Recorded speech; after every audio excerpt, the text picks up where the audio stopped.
তাহলে বর্তমানে ঢাকায় চলচ্চিত্রের দর্শকপ্রিয় তারকা আফরান নিশুকে তো আপনারা সকলেই খুবই ভালো করে চিনেন। কেননা এই তারকা ইতিমধ্যে তার কেরিয়ারে 2টি চলচ্চিত্র উপহার দিয়েছে তিনি তার ভক্তদের। তাছাড়া তার অভিনীত 2টি চলচ্চিত্রই দর্শকদের কাছে ব্যাপকভাবে নজর কেড়েছে। তাই তো বলাই বাহুল্য যে বর্তমানে ইন্ডাস্ট্রিতে রাজত্ব করছে এই তারকা। পাশাপাশি সম্প্রতি জানা যায় যে আগামী দিনে তাকে অবশ্য নির্মাতা ভিকি জাহিদের ওয়েব সিরিজ অভিনয় করতে দেখা যাবে, যা অবশ্য কুরবানির ঈদে মুক্তি পাওয়ার কথা রয়েছে আপাতত এমনটাই জানা যায়। এমনকি সিরিজটিতে নিশুর বিপরীতে অভিনয় করতে দেখা যাবে নাবিলাকে। পাশাপাশি সিরিজটিতে নিশুর লুকের অনেকটা পরিবর্তন থাকবে আপাতত এমনটাই জানা যায়। তাই তো বলাই বাহুল্য যে নির্মাতা ভিকি জাহিদের ওয়েব সিরিজের মাধ্যমে নতুন এক নিশুকে দেখবে তার ভক্তরা। অন্যদিকে সম্প্রতি জানা যায় যে নিশুকে অবশ্য আগামী দিনে নিয়মিত চলচ্চিত্রের পর্দায় অভিনয় করতে দেখা যাবে।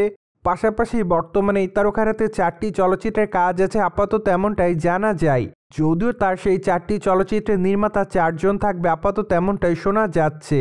তার মধ্যে অবশ্য সবার আগে রয়েছে নির্মাতা রায়হান রাফি, ঠিক এরপরই রয়েছে নির্মাতা আশফাক নিপুণ।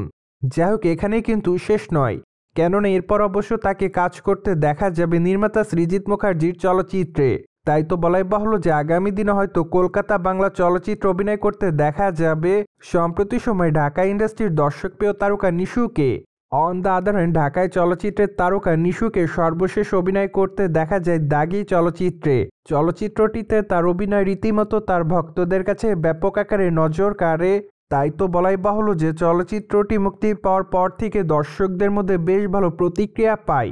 এমনকি নিশুর দাগি চলচ্চিত্রটি বেশ ভালো অর্থ ইনকাম করতে পেরেছে এমনটাই জানা যায়। তাছাড়া বর্তমানে নিয়মিত সিনেমাটি দেখছে সিনেমা হলে নিশু ভক্তরা। তাই তো অনুমান করা যাচ্ছে যে চলচ্চিত্রটি আরও বেশ কয়েকটা দিন সিনেমা হলে চলতে পারে।